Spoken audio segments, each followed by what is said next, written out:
I'm Anna. I'm Ben. AutoSave, welcome to our channel. Today we're watching DandaDan, Season 2, Episode 7. How are you? I am great. We became a family last episode, and then the ending of the episode made me really, really happy. Yeah, understandable. It made, I think, Okarun happy and nervous and shy as well. You know, I really hope we continue to go on with what this little, date is going to be like with Muko and Miko. I think they're great friends, and I think what they've set up here for Momo and Okarun is something that I would also really like to continue enjoying. I hope that we get to see Gigi's reaction. I imagine that he would be like, what do you mean I didn't get to see this first? Okarun, like he's jealous that Okarun got to see it first. And I imagine Ira's going to be jealous that Okarun saw this instead of it on her. You know what I could see is if obviously we know with Momo's history, she's not really great at keeping these jobs, but I could see the next day everyone just decides to go together. Right? I could kind of see that. Like even Turbo Granny's there pretending to be like a stuffed animal cat, right? Mm-hmm. Mm-hmm. You ready? Yeah. Sweet. What is this music?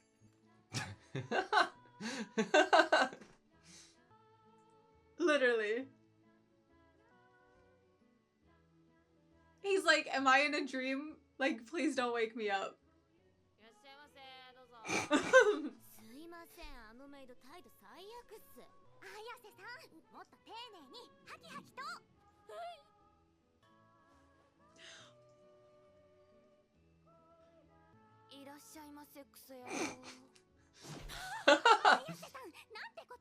He loves it.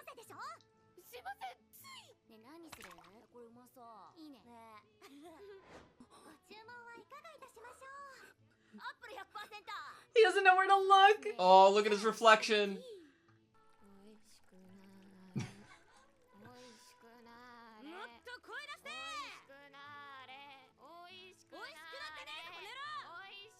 Wow.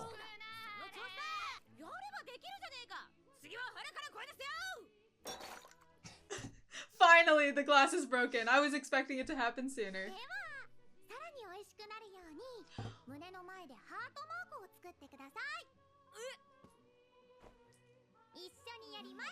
Oh my god. Oh my god.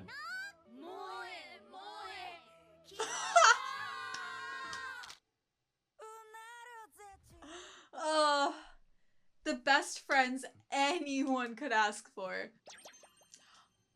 Oh, how many copies? Yeah. We need to frame it. Give it to Okarun. Pass the mic. Tell her to do a good job.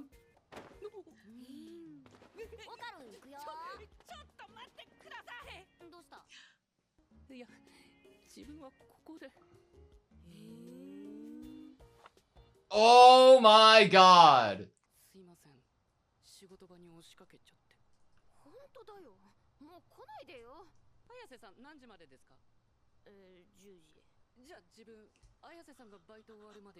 The sweetie! What a gentleman. She is tough. Do it anyway.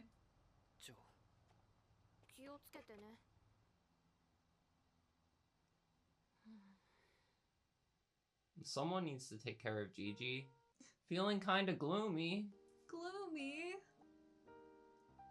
That's so far away. You got this, Momo. It didn't change that much. I'm sorry. I bet she's gonna be tired. I'd be wondering if he ended up staying. Did he go home? I'm missing this time with him because I have a job now. How much do you think the clock has moved? Oh. Wow. I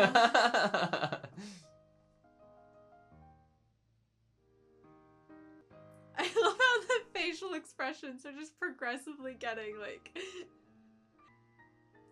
more like loopy.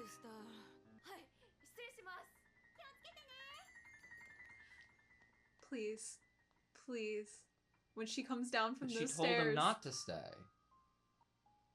He doesn't want to bother her. Look how dark.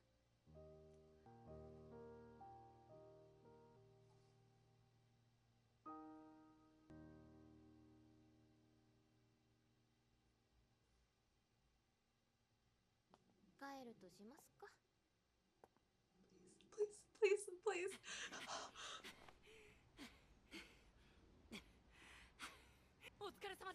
He has what they slipped in his pocket. Yes.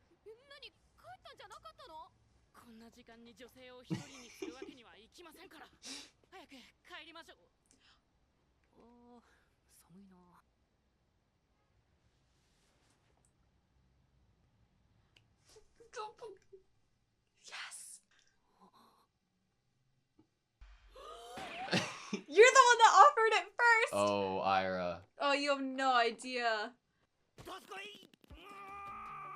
Nice. Great work, Gigi. He's a prodigy, honestly. Not surprised. Have Ira try it next. Oh boy. Oh boy.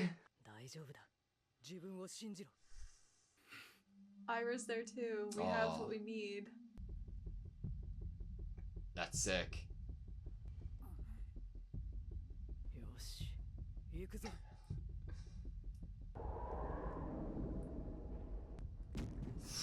Oh! Come on, Gigi. It's like it starts from the point I where love it the touches. transformation. Come on, come on. Gigi!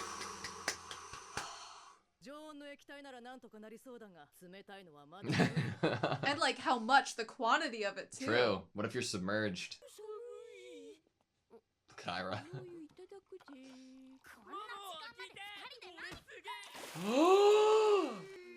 Oh no! Oh, the house!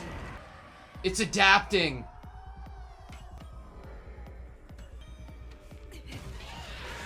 Fuck. Oh, shit.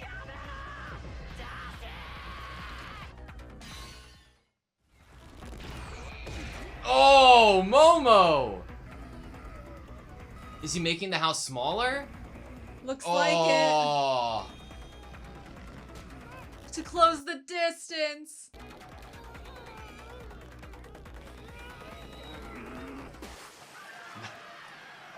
We had some still in our mouth. Yes. Yes. Gigi, oh. Oh, how do you feel? Oh my god.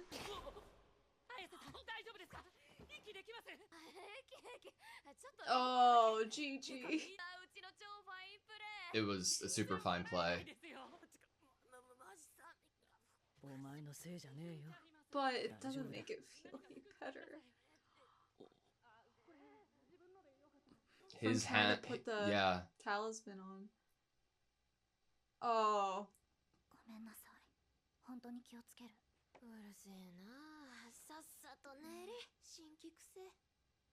Feeling all gloomy.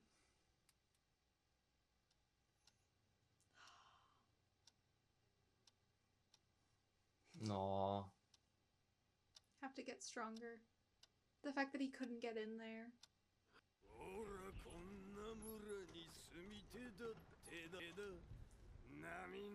Okay. Is he enjoying his job? Mr. Petey!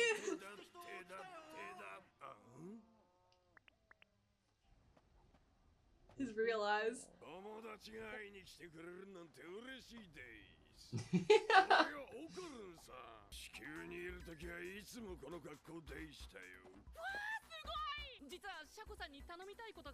To ask you? Oh my god. Apprentice? What do you think? What do you think? No Aw. way.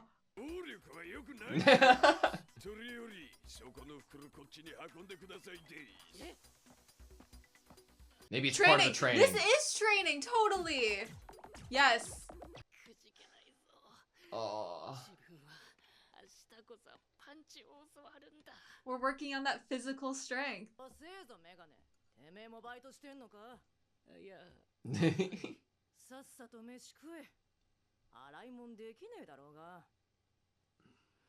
Things are definitely awkward between them. The way that he threw Gigi back, you know?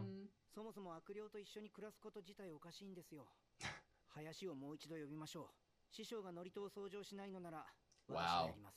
大人ならよ、ガキの迷惑全部背負い込んでてめえの好きにしろって言ってやりてえじゃねえか。現実を見せてあげるのも大人の責任ですよ。私もジジさんの心意気は好きです。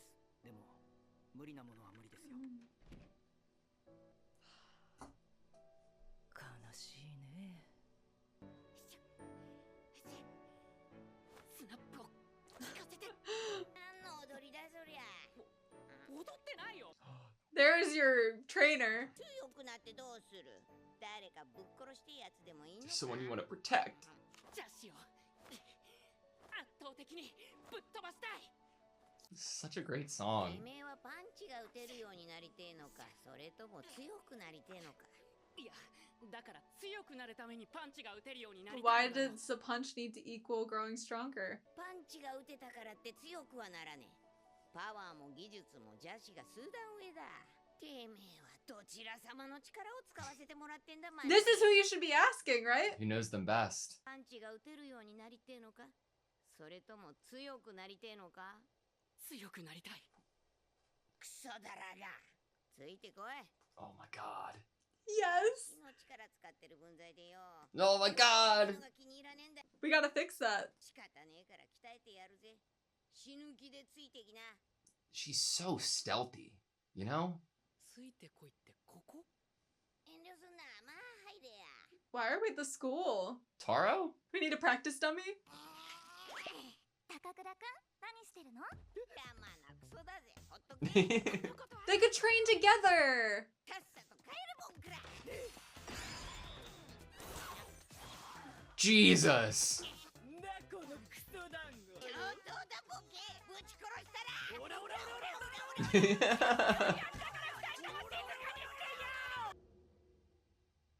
そういうことなんですって。さっきも汚い言葉、アクサラが言ったんだからね。言葉じゃないからね。そうなんですか？ Is that そ so? うだよ。私思いつかないよ、あんなの。ボケが。ゲロケ玉顔面チャーシューボケが。てめえ。泣いてるらしいな。だこのクソ団子、おぶっつぶ。ダメだこいつら。 Okay. We have instruments. We play music to get stronger.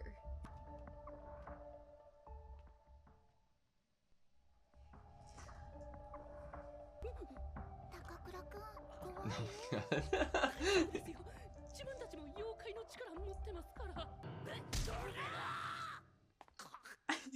だまぬけ。ぶち殺されてるのかゲロ There's a metronome. Everyone's gonna end up with swollen cheeks because of ジャ Ira. ンプしろ。なんで？ Jump and 時 sing. 間がねえんだから早くやれ。 It's like he's in ballet. それがお前の戦 It's 闘 your の combat リズム。 rhythm. リズム？そんでもってこれが邪視のリズム。さっきのジャンプで例えると、お前が1回ジャンプして着地するまでに邪視は4回行動をさせられる。 Eek. ターボババアより速いってこと？わしの方が100 You just gotta be able to 早えわ。 access it, テクニックの話を to して use る it, the んだよ。 technique. あのクソ女でさえ一泊の中に4スイッチできる。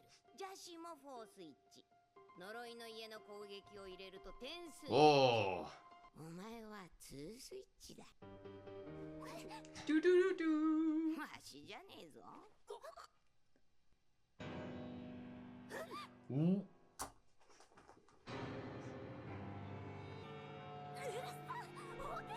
どこから聞こえてくるんだ？来たぜ。何が？ They're here. うるさい。 All of the like fucking composers. 誰だその音は誰なんだよ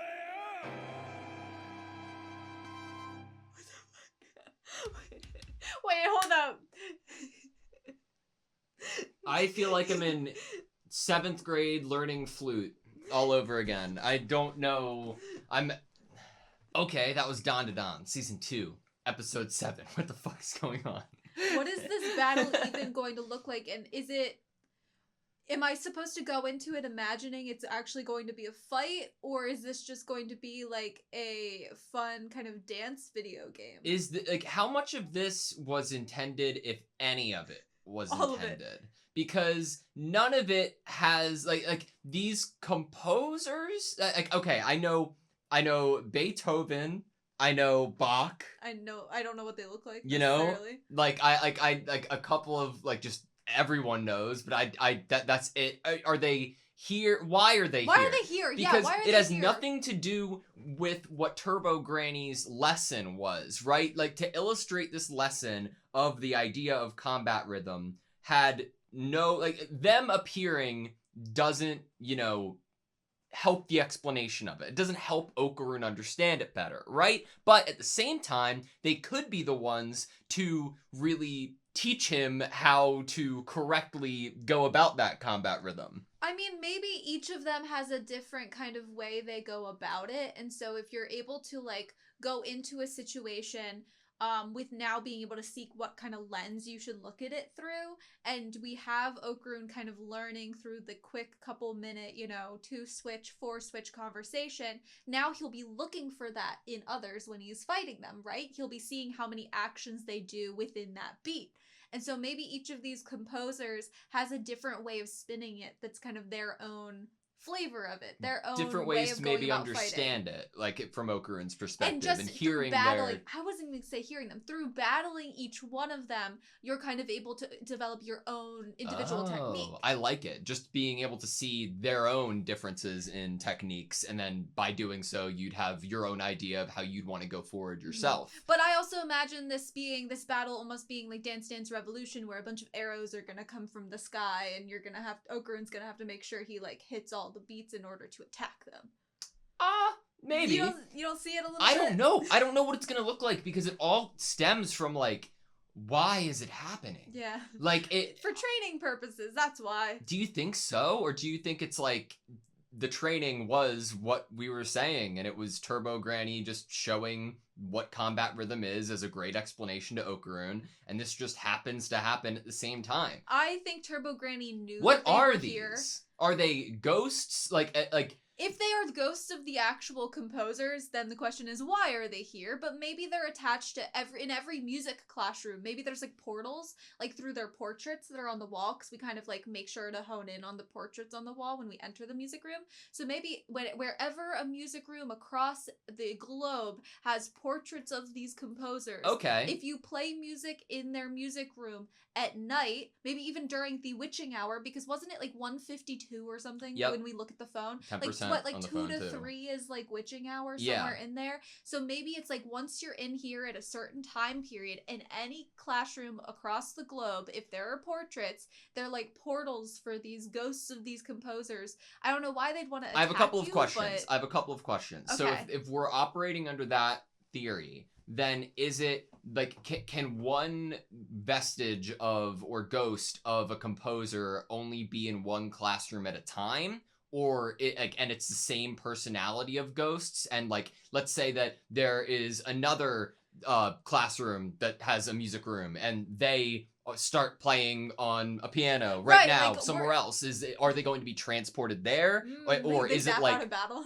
Or is it per portrait is their own like iteration of that ghost? Okay. And also, if we're applying that to, a music room, what doors can we open? We're talking like presidents, scientists. Oh my God. Like, how many different rooms in a school offer up portraits of, historical figures? Yeah. But I guess nothing would be as grand as... It's fitting for what needs to be taught too, especially. Yeah, and like, I'm talking like, okay, if you have a president like in a history classroom, you're not necessarily writing the Declaration of Independence so it would cause the president to come out. It would have to be like more personable, right? Oh, it has like, to be personal too. What you're kind of attaching to is it's because we were playing music, Yeah. playing the piano within this classroom. What would you be doing in the history classroom that would awaken the presidents? Yeah, exactly. Signing the Declaration of Independence? What What would you be doing? What's the word that we get? Who is making that noise, or who is making such noise? So it definitely comes from it being played at this time. Right, and I think Turbo Granny, because she's like, they're here, I think there's like kind of full idea that she knew what she was kind of getting Okarun into, because it's not like she could have not taught him this lesson somewhere else. Mhm. She didn't need a piano or a I don't metronome. know. I mean, it's more helpful that way, but I think that she could have found something else. An App, or even just like got a stick and started to kind of drum a beat. I think that you could have done that and kind of explained things in a less kind of flashy and impressive way. Sure, like sneaking into a school and playing a grand piano, but I think this was the intention all along. Get him to come to school. I mean, Ira being here too, I think is really great to talk about as well, if you want to get into that, or if you want to still be talking about kind of the ghosts and what scenario we might be getting into. I'm cool to switch it up and talk about Ira because Okay. yeah, You love but Ira. at the same time, like I have I have no idea what You the just fuck's have gonna questions, happen. yeah. Like, what do you mean? But okay, before we even get to Ira, just the Okay. idea of combat rhythm is really interesting to me, and a great visualization of how you would portray distance and scale and variety in terms of power scaling. I think that it's such a obvious but unique way to do it. I think I've heard it in like PoE before. Like it's like combat rhythm, like I've heard of like that variation before, but I love how we're showing the story through it here. Like we're showing that where Okarun is and how he's basically at the bottom with all of the examples that we're bringing up in terms of the 2-step, and then we're putting Ira up on a pedestal by giving her the 4-step categorization along with Evil Eye, and then we're saying when Evil Eye's in the house he's up to 10-step. I think that that's such a great way for me as a viewer to like be able to understand how far the distances really are from each other, but it also helps me understand where Okarun currently is, because timing, speed of Okarun in comparison to the other characters, other than just being like, this one's faster than this one, to actually give me like a time period, like a beat, and showing that within that beat there was a really great visualization of it that was like Okarun just jumping, and then Gigi as he's jumping is in his Evil Eye form doing some like flips and tricks in that same kind of beat before he lands. Just the idea of like within that time period, how many actions are you actually completing? Okarun's just jumping into the air and landing onto the ground.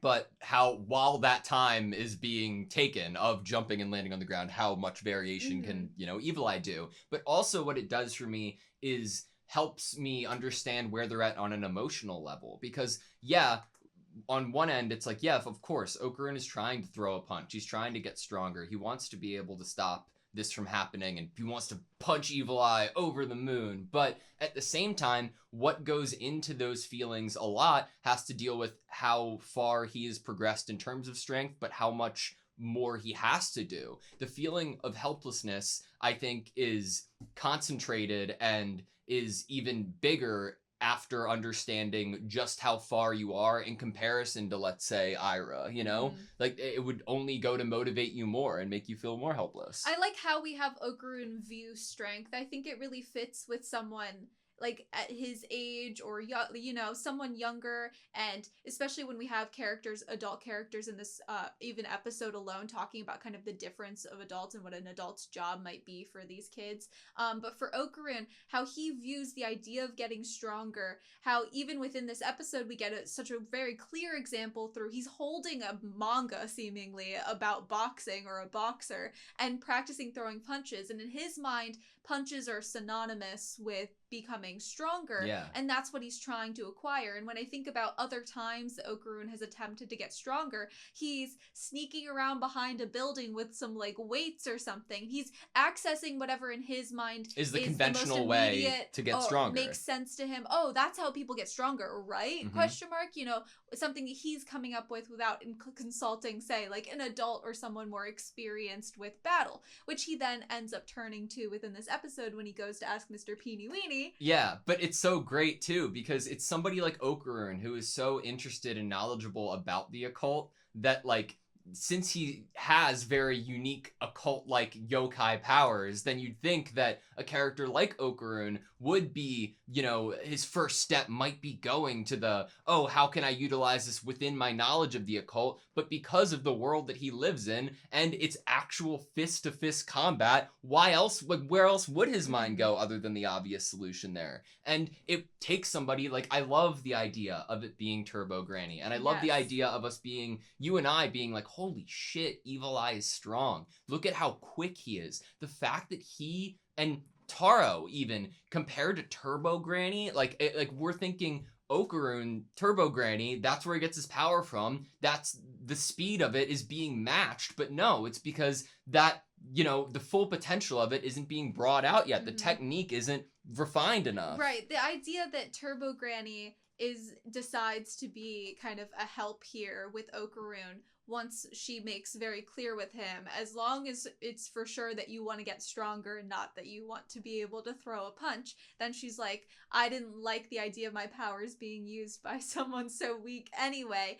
And I really love what they're doing with Turbo Granny in general. Obviously, they have her there for some comedic moments, like quickly you'll see her flying across the room when Evil Eye transforms, or afterward when Gigi transformed back to Gigi, she's hitting him with like a wooden plank from like the busted up wall. So we have like little fun moments with her. But then I think to what she did for Momo, you know, last like a couple episodes ago, even can't even remember. End of season 1, start of season 2. End of season 1, start of season 2. What she was doing for Momo and where that came from when we actually get backstory for her and how she feels about people. And when I see her wanting to be helpful to Okaroon here, I feel like there was probably a bit of her that was a little bit bitter, probably initially, that she wasn't asked. Like, you're using my powers. You want to get stronger? Like, I'm literally here. And she's just walking outside, you know, eating, I think it was like an apple or something. She was eating something and like, really, she's walking outside to eat? No, she was coming to be like, hey, I'm right here. The person who... The yokai who literally has had the powers that you are now utilizing for a really long time. So what I'm about to like suggest is definitely way far down the road because we would be in comparison to this early days, but because of how much we have to learn from the source of the powers, from the powers that we're borrowing from Turbo Granny, I wonder if at any point in the series we as Okaroon would be able to offer something and utilize Turbo Granny's powers within, you know, Turbo mode as a way that Turbo Granny would even be impressed by, you know? I think there's potential for Turbo Granny to be really, really impressed with Okaroon. I feel like she definitely has shown to really care about Momo, and you could say that maybe she wants to help out Okaroon here because of what she witnessed with what just happened in this episode, and probably felt the same way that Okaroon did, and probably was like, well, if I can't help her, and obviously Psycho tries the talisman, no one can help Momo here. Okaroon has the potential with my powers to do it, but he can't because he's weak sauce right now. Yeah. Like, I need to get him up to snuff so he can actually be, like, a partner to Momo and help her out when she needs help. So, like, part of me is like, oh, maybe it's a little bit Momo-focused. But I do like the idea that they get closer, Okaroon and Turbo Granny specifically. Like, I think about how we kind of almost tried to save Turbo Granny and we're sheltered basically within that goose from the Mongolian death worm. And I think to like how this relationship and this kind of dynamic can progress and can get closer, like almost like a tutor and no, you're exactly pupil. right. And it's not just them either. Yes, I think that we should appropriately give it praise because having the callback to the Mongolian death worm is a great example because that is just the two of them there and it shows development on that relationship and it's being, you know, shown right here in a different light and it's growing and I'm excited to see that. But fucking I can't imagine any two characters in this entire universe of DandaDan in a room together and it wouldn't be the best thing I've ever seen in my life. Like, every character in this show, regardless of what combination it would be, I believe that it would be massively entertaining. And I don't know how that isn't one of the biggest compliments I could ever give. You know what I mean? Like, what situation am I not excited to see play out? Very fair. Whether it's literally before Okaroon and Momo walk in the room, when it's just Psycho and Manjiro and Gigi and we're training and you see Ira in the background sipping like boba, like it's the best thing ever, and it's just I could stay there forever. And I think that's probably becoming more and more of a thing when you have an episode title of last episode, like the idea of becoming a family. Like, we're probably going to be seeing more and more of different members of this kind of unconventional, fun yokai family interacting. Mhm. And we obviously like it. And some of the dynamics that were strong at some point are getting a little bit kind of funky here for different reasons than they might have been funky before with that whole gloomy idea. So we're definitely getting to see everyone in the family interacting and some of their feelings changing in this moment, for better, some for worse, but it won't last for long, the for worse, I'm sure. Yeah. I'm very happy that Ira's here. She was extremely sneaky and covert in her approach to following Turbo Granny and Okra. Neither of them realized it until she made her presence known. Why I wanted to bring up Ira being here is because the kind of initial interaction of Ira entering the story in a really big way was when Okarun was training secretly behind the building, and she goes to like do the whole like kiss, confess the love kind of scene, and there's that big misunderstanding with Momo. And we have Momo and Okarun being in a kind of really good place right now, I would say, for the trajectory of them ending up getting together and like being like fully like in a relationship, boyfriend and girlfriend.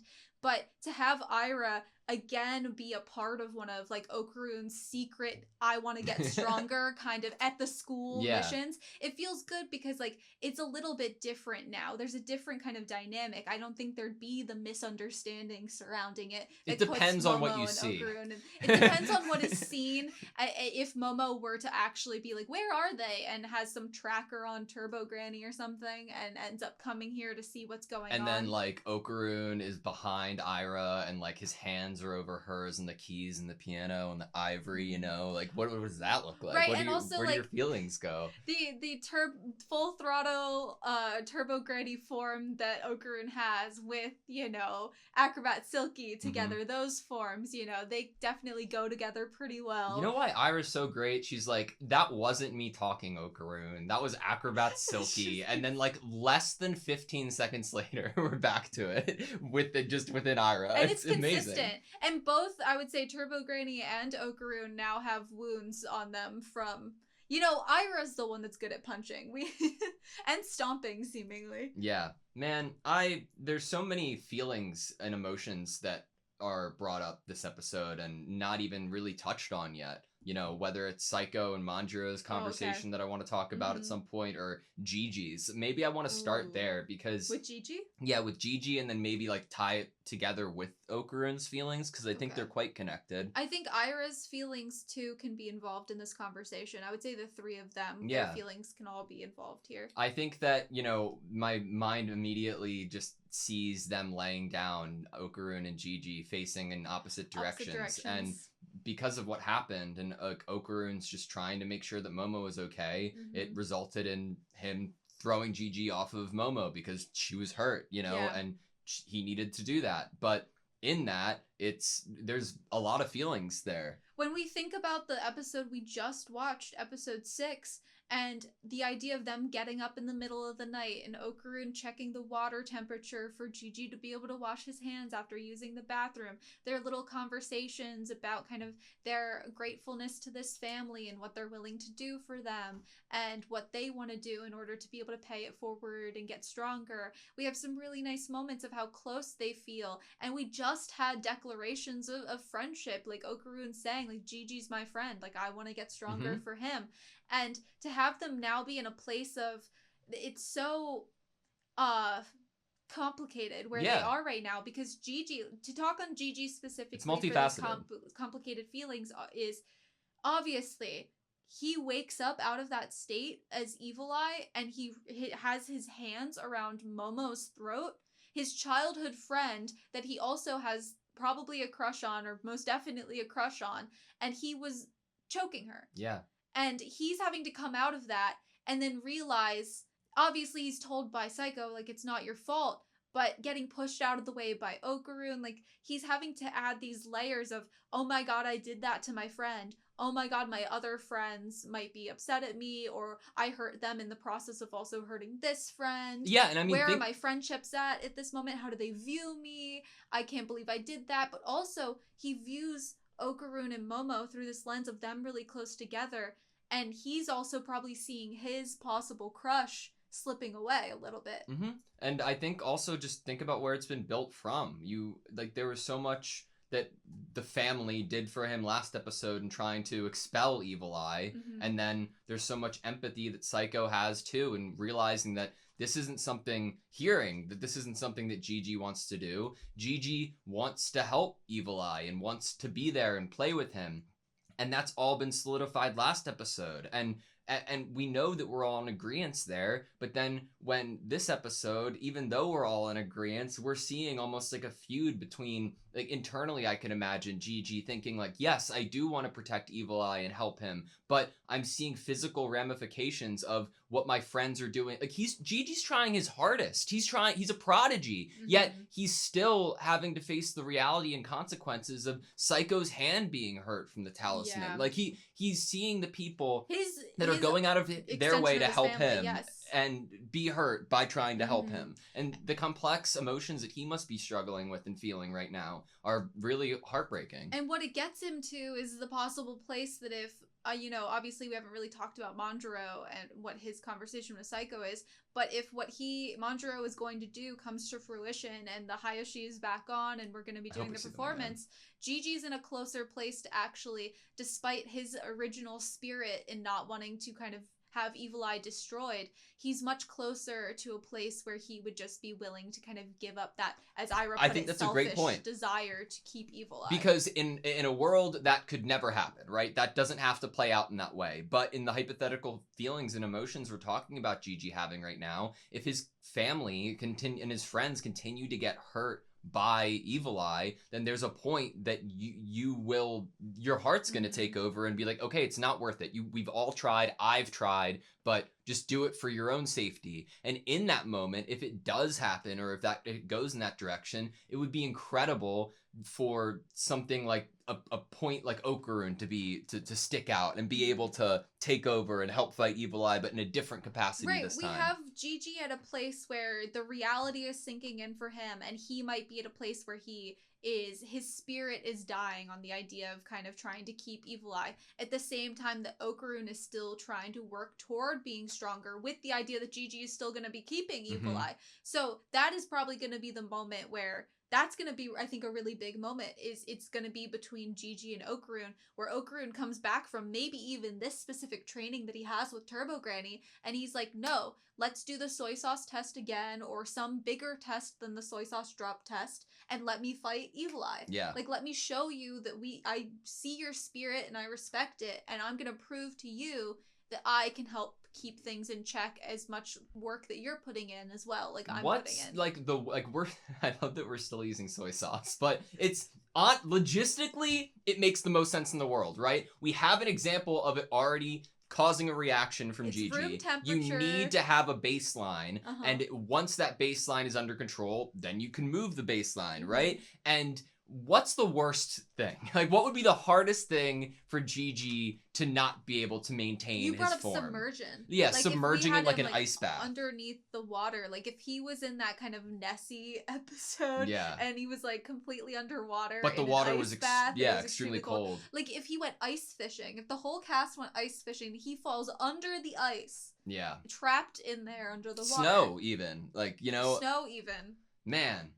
He's like, oh my god, I love snow, and he goes to do a snow angel, and bam, everything's ruined. I still am very curious to see what it ends up looking like, like at the end of the day, because it's hard to imagine on one end that it would be so under control that we'd never hear from Evil Eye or see a variation of Evil Eye. But at the same time, it's on the top of my mind, so I have to say it. I loved the sequence of that partial transformation before Gigi got back control, like of it going up his arm and growing. I love the earring change. Of where it hits, and then it kind of seeps up the entire body, so and creative, the earring man. change. You're right. But Gigi, like, really, he impressed me within what he was able to do with controlling. But to talk on the other person that's kind of involved in terms of those kind of complicated feelings and that moment of, I feel like Momo feels okay about how things happened. Psycho feels obviously like she goes and talks to Manjaro, but I would say Ira's the other character that definitely doesn't go to sleep super easily or happy in that She evening. feels incredibly guilty. Her jealousy and kind of lack of thinking caused this to happen in her mind, because what is happening in that scene is she's seeing Okarun and Momo walk in together late at night, not knowing where they've been for the past hours. They've been together. What have they been doing? Did they go on a date? She is immediately trying to walk toward them in kind of like investigation mode, you know, because of her jealousy. You can tell by her face that she's upset about this interaction that they're having. She's running forward in this jealousy, and because she's feeling that, what she probably views as not a super pretty emotion to be feeling, something bad happens. Yeah. And not only that, but she has a very cold drink and she's been sipping it beside this guy that can't be around anything cold. And so there's also the selfishness with the idea of, why are you even bringing Boba into the house right now so close to him? Why aren't you just drinking hot tea or something? Yeah, she had a lid, so that's good. You know?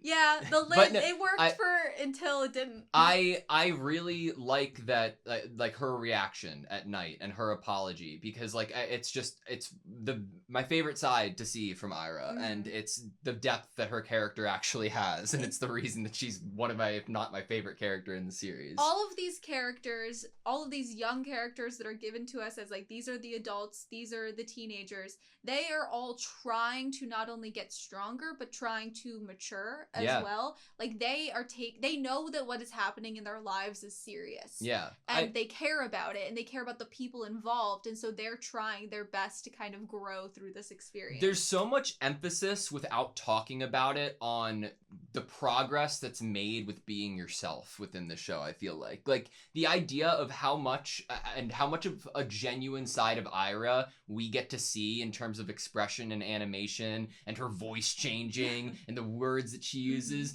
versus the character of Ira that we met at the beginning of the series and how she chose to portray herself to other people. But when we're around people like this and being completely transparent, you start to do it without even realizing that you are. And I love that. Even in this shot, this is such a great shot because it's like Gigi just wants to brag to Momo about how good he did and how far he came. But like, you can just look at Ira's eyes. Like her eye line is directly at Okarun. What were you doing out this late? Yeah. And what were you doing out this late? What do you think the reason that Ira was following her, like him, was? It was right after that he was just out this late and she didn't know. Right, and she wants to be able to be a part of this and get stronger for him. Like, he's doing this for Gigi and Momo. Ira's basically here. In the most part, she'd probably say, at least right now, if she was, like, forced to admit something, that's probably as far as she'd be willing to say out loud, is that she's here for Okarun because he wanted to be here and he wanted to be stronger. And so sneaking out late, kind of following him, is probably a mix of like, well, he got to do something with Momo for a couple hours that none of us know about, so now I get to go do something with him for a couple of hours secretly at night. Yeah. It's like a competition a little bit. Man, we haven't even talked about the best part of the episode. In my opinion, the best part of the episode, like the whole fight, right? The whole idea that we're like, Evil Eye has been so accustomed to this, right? This has happened so often that he's realized that he needs to separate at least one person from the rest so he can destroy a little bit of humanity. Yeah. And that's exactly what he does by constructing that house. You're right. Like, what he's doing is he creates a scenario immediately where one of them is a hostage, basically, that he has full control of. And narratively, great. Amazing storytelling already. But the fight that pursues is such an amazing...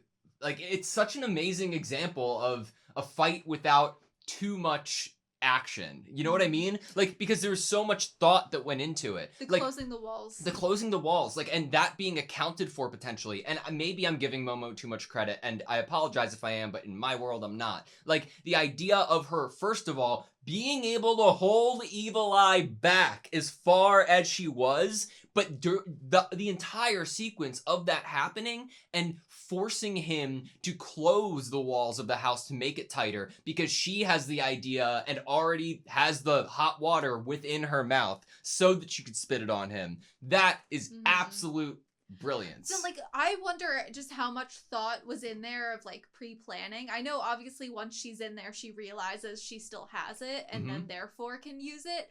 But I think to, like, how quick we get the idea of, obviously, like, within 4 switch, 2 switch, that idea of just how quick these things happen. And we've seen from previous kind of encounters with trying to deal with Evil Eye in this way that we have to be extremely quick in order to throw the thermoses of hot water at him. And how quickly he will change once a cold water hits him, that I think that in this moment, she took a sip and hadn't swallowed yet. It's like one of those things where it happened so quick, her brain didn't even get to swallow, like she didn't even think to swallow. And then she's at the point where she's locked in there, and I feel like typically out of fear, people would gulp. Oh, yeah. But I think once she's locked in gulp there... or spit it out. It's like, she's aware of it. She's very quick thinking here. Yeah. Sure. Oh no, exactly. And it's even another layer that I'm gonna be a little silly about. Like, so by the time that she tries to spill the water onto Evil Eye, Okaroon and Psycho are both filling up their thermoses, right? Psycho got hers out. Okaroon was getting his out too and was drinking the thermos because cold, right? But she already had the cup. What did she spend all day training to do, Anna? Filling other people's cups. She's so practiced. Cups. She's locked in. She's experienced. She's better. That's so true. I love this show, man. Okay, Psycho, right? Yes. As an adult, you want to be able to burden yourself with all of the kids' troubles. And I absolutely love that moment of the episode, and I love that Manjiro was saying that it's also the responsibility of the adult to show them what reality is. And which is what Gigi, I feel like, was seeing a bit of in what reality could be and what the realization of what should be happening. What he's putting people through currently. I love that we got to see that side of Psycho. You don't need to do that. She can just be incredible, like, as is, but and showing her even get injured, right? But, like, the depth that allows me to see within the character of Psycho is, like, she's struggling, like, and she doesn't always have the answers, you know? And Manjiro is at this place that was like, it makes sense to have characters of their kind of position in terms of what they do for the world that the world doesn't necessarily know about, being slightly like, these are the lengths we're willing to go, and this is where my kind of stopping point would be. And it seems like Manjiro's stopping point is obviously now. Like, he was like, it was already a lot to be like, yeah, I'm gonna live with this evil spirit in the house, and he has been helping. But once this happened and Momo was separated from the group and locked into that cursed house, and it just took the fact that Momo had hot water in her mouth to be basically the only way of Momo's survival in that instance, because no one else would have been able to save her in this moment. Like, that threat level was so exceedingly high that it just took some fun coincidence like the water, and that's just a risk that Manjiro's like, that is my line in the sand, you know, like it's understandable, you know, if you are willing to do it, I will do it, like I will be the one that does it. And so it makes sense to have them at two different places, not only because of emotional connection, but obviously the most obvious is, well, they're two different people, so they're gonna have different lines in the sand, but because of the emotional connection. Like, Psycho's the one that knows these kids, has raised a few of these kids, has known them since they were very little, is the one making sure they have new uniforms if they destroy their uniforms. Which she has a lot of care. A uniform was destroyed. Yeah, You're but so she right. does But she has a care. part-time job. Yep. So I'm sorry, the money is not going to the house and how cold it is. We are going to have to buy ourselves a new uniform with the part-time job. But she has so much care for these kids and wanting to kind of raise them right. And not just raise them right, but like not take total control over their lives and be constantly nagging them and giving them reality checks. Supporting what they want life to be like. Seeing their spirits shining, you know, that's what she wants to be able to see and cultivate and not feel like she might be extinguishing. And so she's put in a very tough place here because I'm sure she believes that everything Manjiro is saying is correct. And it probably was huge awakening to her, the fact that not only was it Momo, her granddaughter, but what she had to offer in order to stop Evil Eye definitely was not enough here. Yeah. And that's like are you really willing to continue down this path if even what you could do is not even enough anymore? Yeah, in your own home. In your own home. Yeah. I have a few more things. Okay. How many aliens are on Earth? Thank you, Okarun. And I want to know what you think. Peenie's and like why it was, I don't know. Like, is it? Because how could you really know? Well, there are several ways to really know. They have but like an app. There's an idea that like Peenie doesn't know because he's been so preoccupied with his son's health. Mm-hmm. I think that's valid. Or you're saying I don't know because of just the sheer amount of aliens on Earth. That's another interpretation of it. I was gonna go with types. Like, there's probably so many different Nordics, aliens yeah. from different planets that have never really had communication with each other, and they could be in whatever form, Tall taking whites. human forms anywhere. They could be underground. Who even knows? And if anything, that makes me kind of think of the Keto family, you know? Peenie Weenie's like, I don't know how many aliens are around here. And it could be that he might know maybe every one of his kind of species of alien, his type of alien. He might have like a general idea of, I think there are a few. I wonder how many other aliens within the world are in a similar like situation to Peenie, are maybe not on Earth for like control of the government or control of the world or conquering, or feeding a worm for 300 years, but are just there for their own benefit. Maybe, life. to help their family, or maybe they just enjoy it more here for some reason. Yeah, maybe there's like reasons for other than maybe their home planet. Their home planet getting destroyed could be a reason. They needed to come here to Earth.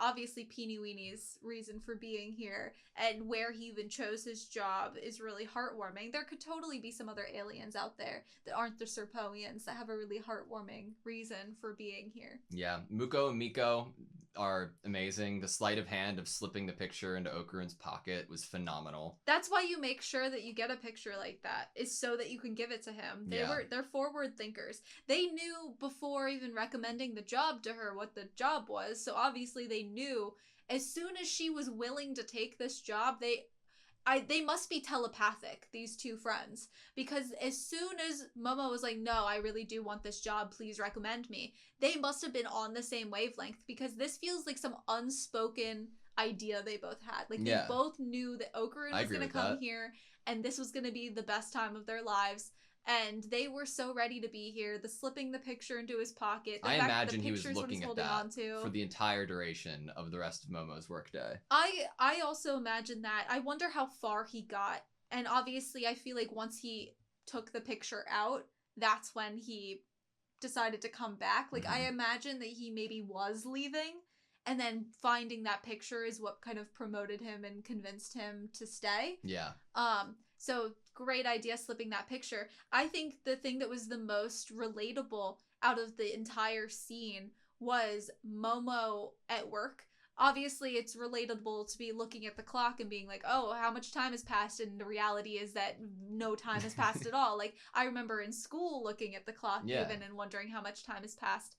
But I would say the relatable thing other than that for Momo was telling someone not to do something, but then kind of hoping that they still do that and being upset at yourself for telling them not to when you did in fact want them to. Yeah. Like, you can't be mad at them for not doing it because you told them not to, and so you're kind of mad at yourself, like, oh, but I wanted that, so, like, now I don't get it because I had to go and try to be stubborn there, not want to, like, embarrass myself. I love it a lot. That's where I struggle in my personal, like, life. Like, the idea of, like... asking for something that you want? Like, reading into something that, like, it's not even, like, the...